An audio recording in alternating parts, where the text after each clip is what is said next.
পিছা যা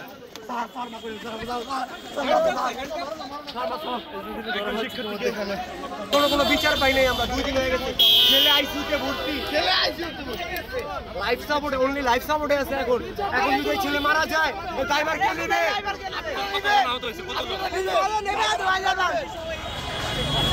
আওয়াজ হচ্ছে আমরা সেই দৃশ্য দেখছি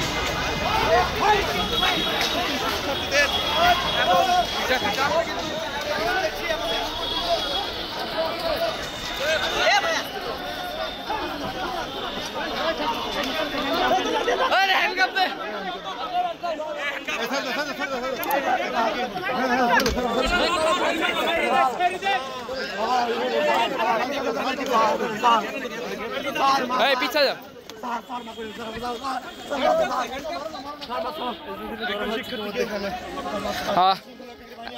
একজন শিক্ষার্থীকে কিন্তু আইন শৃঙ্খলা বাহিনীরা সদস্যরা আটক করছেন আমরা দেখছি তাকে কিন্তু ধরে নিয়ে যাওয়া হচ্ছে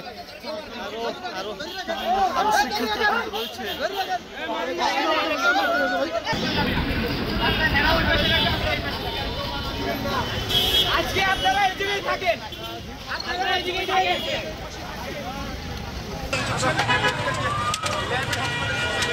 দর্শক আপনারা দেখতে পাচ্ছেন যে এই মুহূর্তে রাজধানীর আইডিয়াল কলেজের শিক্ষার্থীরা লাঠিসোঁটা হাতে নিয়ে লেবেইট হাসপাতালের সামনে অবস্থান নিয়েছেন এবং মূল সড়কে যে যান চলাচল সেটি সম্পূর্ণরূপে বন্ধ হয়ে গেছে এবং আপনারা দেখতে পাচ্ছেন যে শিক্ষার্থীদের হাতে কিন্তু লাঠিসোঁটা রয়েছে। তারা কিন্তু